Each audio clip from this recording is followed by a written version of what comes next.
Hello everyone. तो आज का हमारा प्लानिंग क्या है? तो आज हमने चूज किया है 4 टॉपिक और इसी 4 टॉपिक को कवर करते हुए हमारा मॉड्यूल 1 यहीं पे ख़त्म हो जाएगा। ठीक है, तो उसके बाद मॉड्यूल 2 के बारे में इंट्रोडक्शन होगा और बस। तो हमारा आज का रिवीजन प्लान ये है कि पहला टॉपिक हमारा रिवीजन प्लान में ये इंक्लूड किया गया कि एलिमेंट्री रो ऑपरेशन। ठीक है, यहाँ पे एलिमेंट्री रो ऑपरेशन है हमारा, और दूसरा टॉपिक उसी के साथ हो सकता है हमारा सिस्टम ऑफ लीनियर इक्वेशन। ये कहीं ना कहीं एलिमेंट्री रो ऑपरेशन से इंटर रिलेट है, मतलब सिस्टम ऑफ लीनियर इक्वेशन मेरा एलिमेंट्री रो ऑपरेशन से इंटर रिलेट है। एंड तीसरा टॉपिक हमारा हो सकता है प्रॉपर्टीज ऑफ डिटर्मिनेंट। ठीक है, ये और उसके बाद हमारा स्टार्ट हो जाता है इंट्रोडक्शन टू आइजनवेक्टर। ये समहाउ इम्पॉर्टेंट है और देखा जाए तो मॉड्यूल 1 में मेरा सबसे ज़्यादा इंपॉर्टेंट क्या है, तो मैं बोल सकता हूँ system of linear equation. System of linear equation को सॉल्व करने के लिए हमारे पास 2 मेथड होता है। पहला मेथड होता है हमारा क्रेमर्स रूल, और दूसरा हमारा होता है okay what is the next,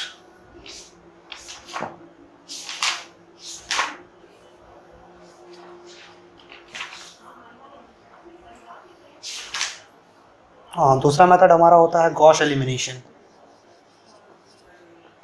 Gauss elimination और गॉस एलिमिनेशन के ही अंदर शायद एक होता है उसके बारे में फर्दर नहीं जा रहे, कोई बात नहीं। तो ये 2 मेथड हमारा हो गया सिस्टम ऑफ लीनियर इक्वेशन को सॉल्व करने के लिए। लेकिन क्रेमर्स रूल को तो मैं बिना एलिमेंट्री रो ऑपरेशन को लगाए हुए सॉल्व कर सकता हूँ। क्रेमर रूल से मैं बिना एलिमेंट्री रो ऑपरेशन का यूज़ किए हुए अपन सॉल्व कर सकते हैं सिस्टम ऑफ लीनियर इक्वेशन। ठीक है, जो कि हमने 12th क्लास में ऑलरेडी पढ़ रखा है। बट यहाँ पे एलिमेंट्री रो ऑपरेशन जो हमको करना पड़ेगा, क्यों करना पड़ेगा? क्योंकि वो जो हमारे सवाल पूछेंगे गॉस एलिमिनेशन से इंटरलेट करके पूछेंगे। वो बोल देंगे कि हमारे गॉस एलिमिनेशन से सवाल सॉल्व कीजिए, तो आपको जानना ही पड़ेगा कि गॉस एलिमिनेशन है क्या। अगर गॉस एलिमिनेशन जानना है तो उसके लिए आपको ये जानना पड़ेगा पहले कि एलिमेंट्री रो ट्रांसफॉर्मेशन और ऑपरेशन क्या है, तो उसके बारे में ही चलेंगे। So for that we have to remove this one first of all. Okay, remove it.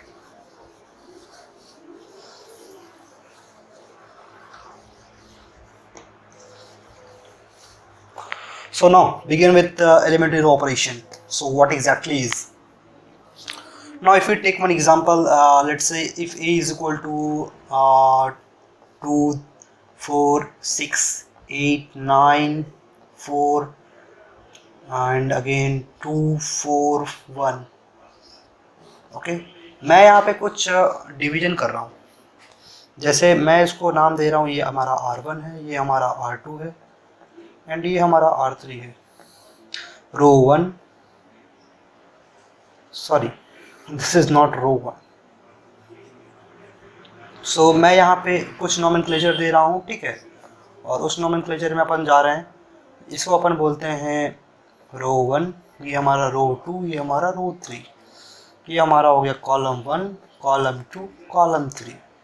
तो इस तरीके से रो हो जाता है हमारा और इस तरीके से कॉलम जाता है हमारा। चलिए, तो बहुत बढ़िया। अब मुझे इस ए वाले मैट्रिक्स में मुझे एलिमेंट्री रो ट्रांसफॉर्मेशन लगानी है। तो हमारा एलिमेंट्री रो ट्रांसफॉर्मेशन का कुछ रूल्स हैं जो कि हमने शायद डिस्कस करा है पहले ही। तो पहला रूल बोलता है कि मैं किसी भी रो या कॉलम को इंटरचेंज कर सकता हूँ। कहने का मतलब हो गया मैं R1 को, मैं ये R1 रो हो गया मेरा, तो मैं इसको इंटरचेंज कर सकता हूँ R2 के साथ, या मैं चाहूँगा तो मेरा जो भी मर्जी होगा, या फिर R2 को चाहूँगा तो R3 के साथ इंटरचेंज कर सकता हूँ, या चाहूँगा R1 को R3 के साथ इंटरचेंज करूँ। मतलब जितने भी परम्यूटेशन कॉम्बिनेशन यहाँ पे लगेंगे आप लगा सकते हैं। ठीक है, ये सारे ही इस पे बिलोंग करेंगे। ओके, सो अब फर्दर मुझे क्या करनी चाहिए? तो लगा के देखनी चाहिए। कोई बात नहीं, लगा के तो देखेंगे इसी, लेकिन वो हम लोग क्या कहते हैं उसे, जब system of linear equation solve करेंगे तब ज़्यादा अच्छा रहेगा। तो अभी के लिए हमें बस ये पहला रूल हो गया मेरा ये। ठीक है, अब दूसरा रूल पे आते हैं। दूसरा रूल क्या बोलते हैं? हमारा दूसरा रूल ये है कि हमें एलिमेंट्री रो ऑपरेशन तो लगानी है। पहला ऑपरेशन ये हो गया, ठीक है। अब दूसरा मेरा आता है, मैं चाहूँ तो R1 को मैं कुछ इस तरीके से चेंज कर सकता हूँ। R1 multiply by some constant plus multiply by another constant Q by other row. It means choose any one. R1 already I had chosen, so choose R3।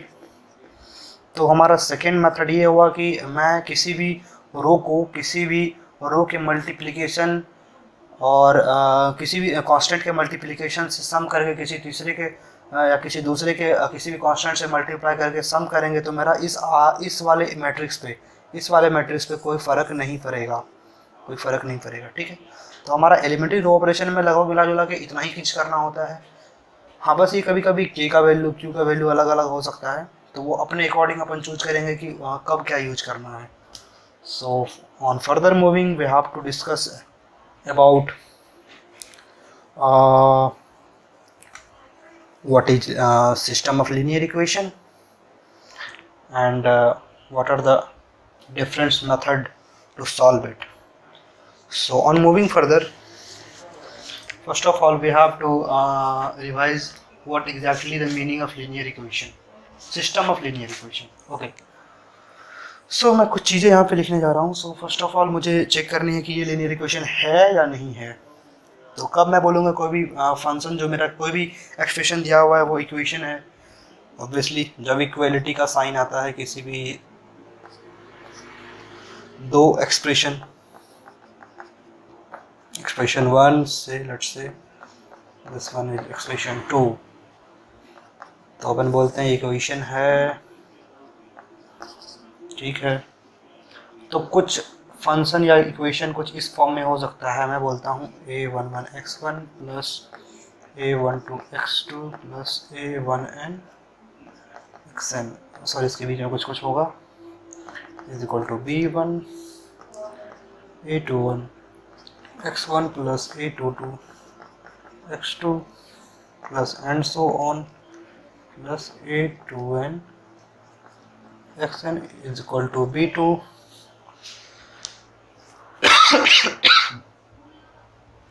am1 x1 plus am2 x2 plus and so on amn xn is equal to bm. So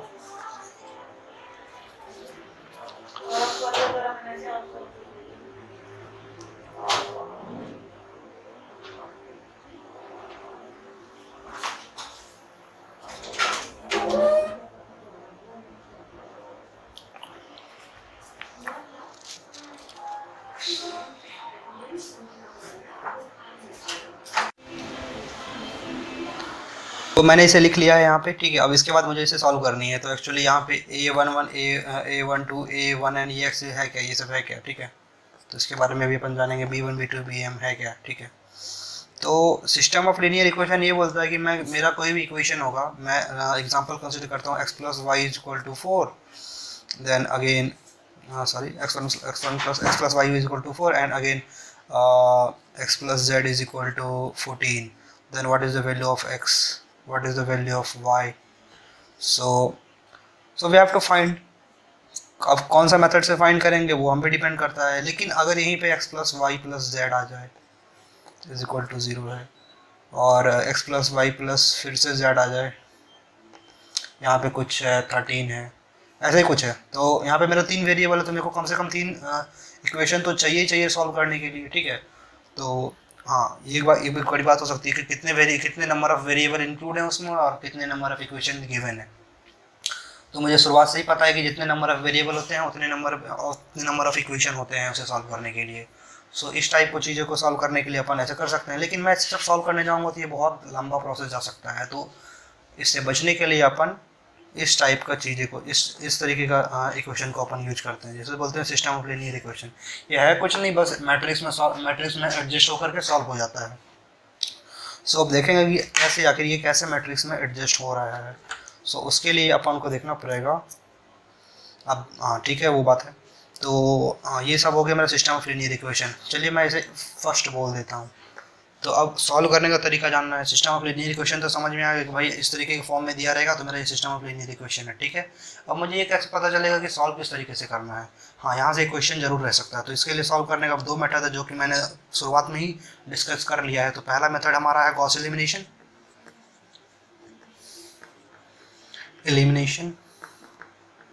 तो Gauss elimination क्या करता है ना कि matrix को एगुमेंटेड form में convert कर देता है। एगुमेंटेड फॉर्म में कन्वर्ट करता है, ठीक है, गॉस एलिमिनेशन। और उस एगुमेंटेड फॉर्म को अपन बोलते हैं क्या, तो इक्लन फॉर्म बोलते हैं, ECHLON, इक्लन फॉर्म। सो ये इतने बड़े बड़े नाम देख के डरना नहीं है, ठीक है। तो ये एक्चुअली है क्या, इसके बारे में अपन एग्जांपल लेके देखेंगे और समझेंगे भी। और सबसे बड़ी बात कि मैं इसको मैट्रिक्स के, मैं इस वाले फर्स्ट वाले इक्वेशन को मैट्रिक्स में किस तरीके से डिनोट करूँगा, तो उसे डिनोट करने के लिए मैं उसे मिटा नहीं रहा फिलहाल, इरेज नहीं कर रहा। सो उसे जानने के लिए अपन ये देखते हैं कि मैं कंसिडर करता हूँ इस एग्जांपल को, लेट्स सपोज ये मेरा कोई इक्वेशन दिया रहेगा कुछ, हाँ वो इक्वेशन से कैसे मैं अचीव करूँगा उस मैट्रिक्स को वो भी देखेंगे, क्योंकि ये मेरा पहला इक्वेशन दिया रहेगा, ये दूसरा इक्वेशन, तीसरा इक्वेशन दिया रहेगा, अगर 3 वेरिएबल रहेगा तो मैं उस इक्वेशन से कैसे वो मैट्रिक्स को रिट्राइव करना है वो भी देखेंगे। बट कोई बात नहीं, फर्दर मेरे को जानना है पहले इसको कैसे लिखूँगा एगुमेंटेड के फॉर्म में, ठीक है। तो अपन एक होता है एगुमेंटेड मैट्रिक्स, तो एगुमेंटेड मैट्रिक्स कुछ नहीं है, ये भी एक तरह का मैट्रिक्स है, बस लीनियर सिस्टम ऑफ इक्वेशन को लिखने का बस एक तरीका देता है। तो कैसे देखेंगे, तो देखिए A11 A21 है तो इसको लिखते जाते हैं, हमको क्या सबको पता ही है, A12 A22 M1 M2 and so on, इस तरीके चलते रहेगा, A1N A2N AM। अब मैं यहाँ पे डॉटेड एक लाइन दे रहा हूँ, अब B1 B2 up to BM तक कंसिडर कर रहा हूँ, ओके। अब मैं इसे ब्रैकेट में बोलूँ, तो इस टाइप को मैट्रिक्स को अपन क्या बोलते हैं, एगुमेंटेड मैट्रिक्स, एगुमेंटेड मैट्रिक्स। वेल अब इससे पहले क्या करें, तो इससे पहले एगुमेंटेड मैट्रिक्स हो गया हमारा, तो अब इसे सॉल्व करनी है। हाँ अब ये भी देख लेते हैं किसी इक्वेशन से कैसे इस मैट्रिक्स को रिट्राइव करनी है। तो मैं बोलता हूँ कोई इक्वेशन मेरा है x plus y plus z is equal to 14, x minus y plus z is equal to 24 and minus x plus 3y plus 4z is equal to 28 and ये मेरा 3 इक्वेशन है, ओके। तो इस 3 इक्वेशन से कैसे ये वाला मैट्रिक्स मुझे रिट्राइव करनी है, कोई बात नहीं, मैं बोल देता हूँ चलो भाई मेरा कोई एक मैट्रिक्स है A, और अब एक्स वाई जेड का कोफिशिएंट क्या है 1 1 1, x minus y plus z का कोफिशिएंट क्या है 1 माइनस 1 1, और उसी तरीके से थर्ड वाले इक्वेशन का कोफिशिएंट क्या है -1 3 4। अब उसे ही एगुमेंटेड फॉर्म में लिखनी है, तो कुछ नहीं करना, जो कांस्टेंट वाले टर्म है उसे रखना। हाँ मैंने यहाँ वाला बोला नहीं था कि B1 B2 BM है क्या, कुछ नहीं, ये कांस्टेंट टर्म होते हैं इसके। तो 14 24 एंड 28 इधर मुझे लिख देना है, 14 24 28, दिस मच, इतना ही है हमारा। तो इस तरीके का मैट्रिक्स को मैं क्या बोलता हूँ, एगुमेंटेड मैट्रिक्स। तो जब मैं एक बार एगुमेंटेड मैट्रिक्स उससे ऑब्जर्व कर लेता हूँ आखिर मेरा एगुमेंटेड मैट्रिक्स है क्या, तो मैं उसके बाद सोचूंगा कि मैं उसे सॉल्व कैसे करनी है, ठीक है। On further moving we have to think about how we can going to solve this equation, so wait for a while.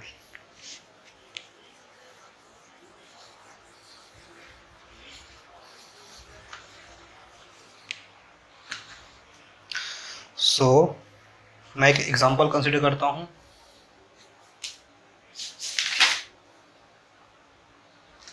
हाँ एग्जांपल कंसिडर करने से पहले मुझे एक चीज जानना पड़ेगा, what is geometrical interpretation, geometrical interpretation.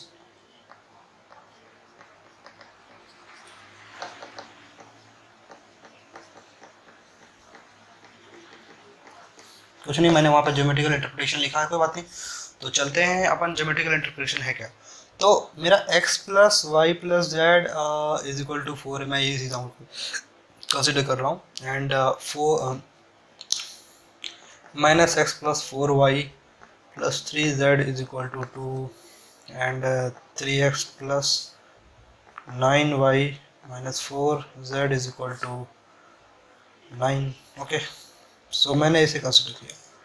सो यहाँ पे आप किसी भी इक्वेशन को मैं सॉल्व कर रहा हूँ, किसी भी इक्वेशन, ये एक्चुअली सिस्टम ऑफ इक्वेशन है, तो मैं किसी भी सिस्टम ऑफ इक्वेशन को मैं सॉल्व करने जा रहा हूँ, तो मुझे क्या कैसे पता चलेगा कि उसका सॉल्यूशन एग्जिस्ट करता है या नहीं करता है, और अगर करता है तो कितना करता है, और नहीं करता है तो क्यों नहीं करता है।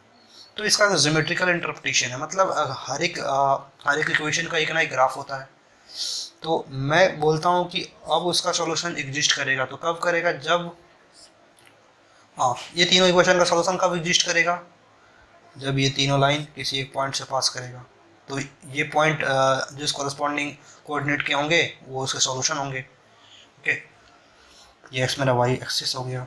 अब मैं बोलूँगा कब मेरा इस इक्वेशन का सॉल्यूशन हो तो रहा है, और ये बोलूँगा सिंगल टर्म के लिए है, कब मेरा इनफाइनाइट हो रहा है? तो जब लाइनें आपस में ओवरलैप कर जाते हैं। Let's suppose this is the equation of first line, sorry okay, this is the equation of the first line and another one, this is also equation of first line and this is also another equation of third line, first second third line. तो मतलब तीनों line मेरा overlap हो गया। कहने का मतलब इस केस में मेरा कितना सॉल्यूशन आएगा? इनफाइनाइट आएगा। अब मैं कब बोलूँगा मेरा सॉल्यूशन फाइनाइट आ रहा है? फाइनाइट आ रहा है केस में, एक ही केस में। अब मैं कब बोलूँगा सॉल्यूशन होगा ही नहीं? भाई तो सॉल्यूशन नहीं होने का सिर्फ एक ही केस हो सकता है, तो तीनों लाइन आपस में पैरेलल हो, मतलब कहीं जाके इंटरसेक्ट ना करे। ठीक, ये हमने ज्योमेट्रिकल इंटरप्रिटेशन के बारे में देख लिया। On further moving, how we are going to solve this?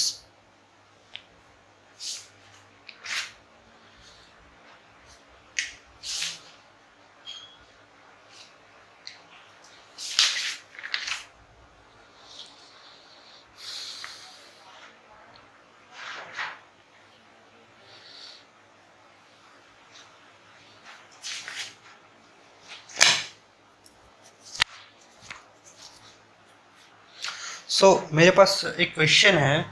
Question ये है कि find the solution, find this system of equation.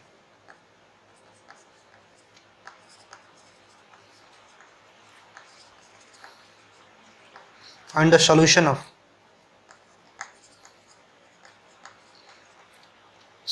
Of system of equation. Then what we are going to do?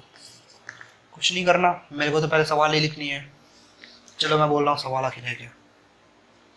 सो मेरा सवाल है मेरा -x1 + x2 + 2x3 minus is equal to 2 and 2x2 + 7x3 is equal to 12 and 2x2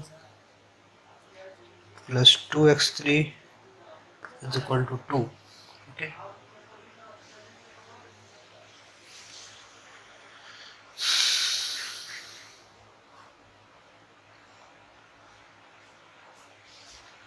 Sorry, actually this is not my सवाल। So हमारा सवाल कुछ और है।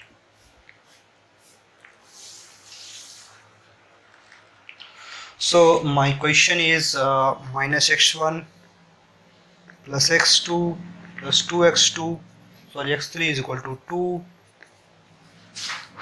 First of all we have to remove it। तो हमारा सवाल ये है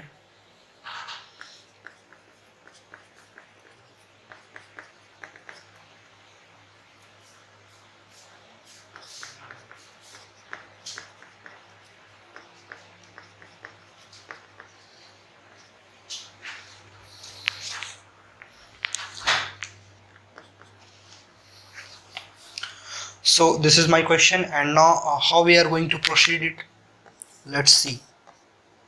So let's assume that there is another matrix A and it augmented matrix. This A matrix is known as augmented matrix. So this matrix is written in likewise this manner. So this is our matrix. So 3 - 1 1 -1 3 and 4. On the other hand we have to write the constant term 4. Now on further moving, how we are going to solve this equation? So what does Gauss elimination says? Gauss elimination says that if at this position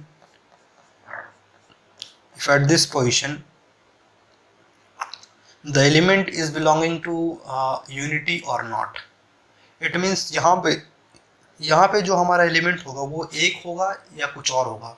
अगर कुछ और है तो उसे एक बनानी है, अगर वो एक ही है तो रहने देना है। चलो यहाँ -1 है तो एक तरह से यूनिटी से ही बिलोंग कर रहा है। तो यहाँ पे ये क्यों है, तो इसका एक मतलब है मैं एलिमेंट्री रो ऑपरेशन लगाऊंगा तो मैं इन दो एलिमेंट को 0 कर सकूं, ठीक है। तो स्टेप फर्स्ट तो मुझे एलिमेंट्री रो ऑपरेशन इस तरीके से लगानी है कि मैं इन दो को 0 कर पाऊँ इसकी मदद से। ये मेरा R1 हो गया, तो मुझे R1 की मदद से मुझे R2 और R3 के फर्स्ट एलिमेंट में 0 करनी है। तो कैसे करेंगे, तो मैं लिख सकता हूँ R2 को मैं कुछ इस तरीके से चेंज करूँ, R2 + 3R1, एंड R3 को मैं कुछ इस तरीके से चेंज करना चाहूँगा, R3 - R1। तो ये आया कहाँ से, ये आपको सोचना पड़ेगा कि किसको किससे ऐड करके और कितने से मल्टीप्लाई करेंगे। तो मेरा ये दोनों एलिमेंट 0 हो जाएगा, ठीक है। तो ये करने के बाद जब भी ये करते हैं तो करना होता है मुझे, ठीक है। तो R1 में तो मुझे कुछ करनी है, एज इट इज़ मैंने उसे लिख दिया। हाँ, अब ये सवाल है कि मैं एगुमेंटेड के साइड वाला भी करूँगा, हाँ करूँगा। तो मैंने R2 + 3R1 किया, R2 में कितना है 3 + 3 × -1 that is equal to 0. Same thing we are going to do here, and it comes out to be 2, again 7, then 6, sorry 12. After that if you are going to do same operation, R3 operation, this one here, then we get 0, 2, 2, again 2, ठीक है। अब मेरा 2 तो 0 हो गया, ठीक है। पहला स्टेप मेरा यहीं पे ख़त्म हो जाता है। एक मेरा आर्गुमेंटेड को मैंने पकड़ा, ऊपर वाले को उसे छोड़ा। अब स्टेप 2 में क्या करनी है, अब स्टेप 2 में मुझे कुछ नहीं करनी। स्टेप 2 में बस मुझे पहले वाले को छोड़ देना है। अब मुझे दूसरे वाले पे फोकस होना है, दूसरे वाले रो पे फोकस होना है। R1 को मुझे छोड़नी है, R2 वाले रो पे फोकस होना है। हाँ, माना कि मैंने ये चेंज हुआ, तो R2 को मैं फोकस कर रहा हूँ, तो यहाँ पे देख रहा हूँ ये मेरा कितना है, 2 है ना, ओके। सो कोई बात नहीं, मैं ऐसे फोकस करके अब बनाऊंगा इसी का ऑगमेंटेड। तो अब R2 को रेफरेंस मान करके मुझे R3 में से उसके पहले वाले एलिमेंट के कोरस्पॉन्डिंग मुझे एक हटानी है, मतलब इसे 0 बनानी है। तो वो कैसे करूँगा, तो जैसे ऊपर वाला एलिमेंट है मुझे वैसे ही रखना है, उसे कुछ नहीं करना मुझे। हाँ, तो मुझे इसे तो कुछ करनी नहीं है, क्योंकि R2 को मैं कुछ करूँगा नहीं, जो करनी होगी मुझे अब R3 को करूँगा, ठीक है। तो अब मैं R3 में कौन सा ऑपरेशन लगाऊँ, तो यहाँ पे मेरा 0 होगा। ये तो ऑलरेडी 0 है ही सही, 0 माइनस समथिंग इंटू कुछ भी इससे मल्टीप्लाई करेंगे तो 0 ही रहेगा। तो R3 में मैं कौन सा ऑपरेशन करूँ, तो मैं बोलता हूँ R3 - R2 करने से मेरा 0 आता है, हाँ आता है ना। R3 में मेरा 2 है और R2 में मेरा 2 है, तो 2 में से 2 कितना 0 हो गया। उसी तरीके से यहाँ पे करेंगे तो कितना आएगा मेरा, -5 आएगा। उसी तरीके से यहाँ पे करेंगे कितना आएगा, -10 आएगा। सो यहाँ तक तो ठीक है। अब देखते हैं कि अब हमें क्या करनी चाहिए। हाँ, तो कभी कभी हो सकता है ये भी 0 आ जाए, उसका एक सब केस स्पेशल केस है, बात करेंगे। सो अब इसे जानने के लिए क्या करनी चाहिए हमें, तो इसे जानने के लिए हमें कुछ नहीं करनी है। इसे जानने के लिए बस मुझे, हाँ, अब इसका मुझे ये तो एक्लन फॉर्म में आ गया। बोलोगे क्यों एक्लन फॉर्म में आ गया, क्योंकि यहाँ पे 1 -1 1 2 के कोरस्पॉन्डिंग क्या है, -1 किसका कोएफिशिएंट होगा, पहले कभी x का रहा होगा, ये y का रहा होगा, ये z का रहा होगा, तो इसका 0 आ रहा होगा, इसका 0 होगा। तो मैंने लास्ट में क्या देखा, जब मैंने एगुमेंटेड करते गया, जब मैं गॉस एलिमिनेशन लगाते गया और मैं लास्ट में देखा कि ये किसी 2 के बराबर आ जा रहा है, तो मैं क्या कर रहा हूँ कि हर एक स्टेप में एक वेरिएबल को कम करते जा रहा हूँ। मैं अगर फिर से इसको इक्वेशन में रिट्राइव करना चाहूँ तो ये कुछ इस तरीके से दिखेगा, -1 × x1, x1 I had taken, so 1 × x2 plus 2 × x3 that is equal to 2, okay, and 0 × x1, see here 0, किसी भी चीज़ को 0 से मल्टीप्लाई वो तो खत्म। 2 × x2 again 7 × x3 is equal to 12. Now again 0 × x1 plus 0 × x2 minus of 5 × x3 that is equal to -10. So we can see over here, ये तीनों term तो मेरा खत्म हो गया। बचा क्या मेरा जी, तो यहाँ से मैं x3 निकाल सकता हूँ। Yes, x3 is equal to this 2। मैं क्या बोलूँगा, इस इक्वेशन का सॉल्यूशन x3 मेरा 2 होगा। अब मेरा एक बार x3 आ गया, मैं x3 उठा के इसमें रखूँगा, तो यह मेरा x2 निकल जाएगा। x2 मिल गया यहाँ से, x2 मुझे x3 यहाँ से मिल गया, x2 मुझे यहाँ से मिल गया। इस दोनों को उठा के मैं इस इक्वेशन में रखूँगा तो क्या मेरा x1 नहीं आएगा? आ जाएगा। तो सॉल्व करते हुए मुझे पता चलता है कि x1 का वैल्यू मेरा क्या होता है और x2 का वैल्यू क्या होता है। तो पता चलता है x2 का वैल्यू -1 होता है, सॉरी x1 का वैल्यू क्या होता है, x2 का वैल्यू क्या होता है एंड x3 का वैल्यू क्या होता है। तो सॉल्व करने से मुझे पता चलता है कि x1 का वैल्यू 1 होता है और x2 का वैल्यू होता है हमारा -1 एंड x3 का वैल्यू होता है हमारा 2। सो बस इतना ही था गॉस एलिमिनेशन में, और होप गाइस कि हम लोगों ने रिवाइज कर लिया होगा अच्छे से।